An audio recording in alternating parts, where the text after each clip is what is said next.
টুনির তিন কন্যা। জানো টুনি, আমার এখন কত খুশি লাগছে। আর কদিন পরে তোমার এই সুন্দর সুন্দর ডিম দুটো থেকে দুটো নাদুস নুদুস ছেলে ছানা বের হবে, আর আমাকে বাবা বাবা বলে ডাকবে। হ্যাঁ গো টোনা, আমিও তো ডিম দুটো দিয়ে অনেক খুশি। কিন্তু টোনা, এই ডিম থেকে ছেলে ছানা বা মেয়ে ছানা যাই হোক না কেন, আমি দুটোতেই খুশি। না গো টুনি, আমার ছেলে ছানাই চাই। আমি আমার ছেলেদের সাথে খেলবো, মজা করব, ওদের উঠতে শিখাবো। কত স্বপ্ন আমার ওদের নিয়ে। তবে আমি এখন দানা খুঁজতে যাই টুনি, তুমি বাসাতেই বসে থাকো।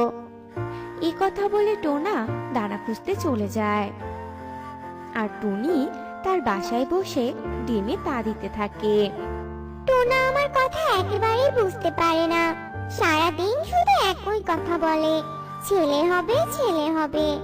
তবে আমার কোনো সমস্যা নেই, যা ভগবান আমায় দেবে আমি তাতেই অনেক খুশি।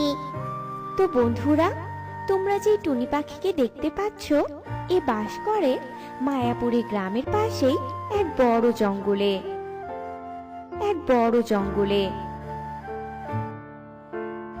টুনি পাখি দুটি ডিম দিয়েছে, কিন্তু টোনার আশা যে তার ছেলেই হবে। আর ছেলের জন্য টোনা সব সময় টুনির যত্ন করত।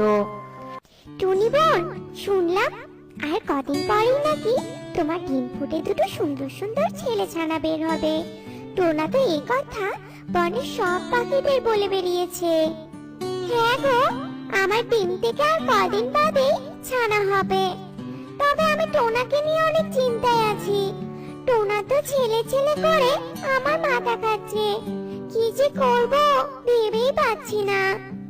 ওসব নিয়ে একদম ভেবো না টুনি, তবে সাবধানে থেকো কেমন। আমরা তবে টুনি আসি। এ কথা বলে মিষ্টি টিয়ে আর সুখী পায়রা সেখান থেকে চলে যায়। আর এভাবেই কয়েকদিন কাটার পর টুনি ডিম ফুটে সুন্দর সুন্দর দুটি মেয়ে ছানা বের হয়। যা দেখে টুনি অনেক খুশি থাকলেও টোনা মেয়ে ছানা দেখে অনেক রেগে যায়। কি টুনি, আমি কত আশা করেছিলাম যে ছেলে ছানা হবে, আর এখন তো দেখছি দুটোই মেয়ে ছানা হয়েছে। মেয়ে ছানা আমার মোটেও পছন্দ না। ছেলে হলে আমার সংসারের হালটা ধরতো, কিন্তু এরা তো মেয়ে, এদের দিয়ে আমি কি করব বলো তো? টোনা, তুমি কি বলছো এসব বলো তো? তুমি নিজের বাবা হয়ে এমন কথা বলতে পারছো? যাও, এখন আর কথা না বাড়িয়ে দানা খুঁজে আনো তো, আমার যে অনেক খিদে পেয়েছে। যাচ্ছি টুনি।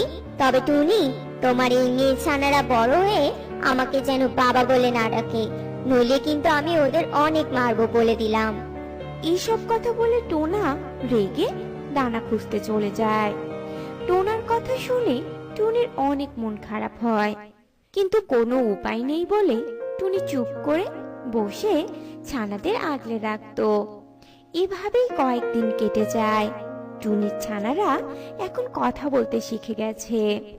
বাবা বাবা, আমাদের না বাইরে যেতে খুব ইচ্ছে করে। তুমি আমাদের দু বোনকে একটু বাইরে ঘুরতে নিয়ে যাবে বাবা? কি, তুই আমাকে বাবা বললি? আচ্ছা টুনি, তোকে না সেদিন বললাম, সেটা তোর কি মাথায় নেই নাকি? এই বাচ্চা আমাকে বাবা বলে ডাকছে কেন? প্রথমবার দেখে তোর ছানাকে আমি কিছু বললাম না, বুঝেছিস?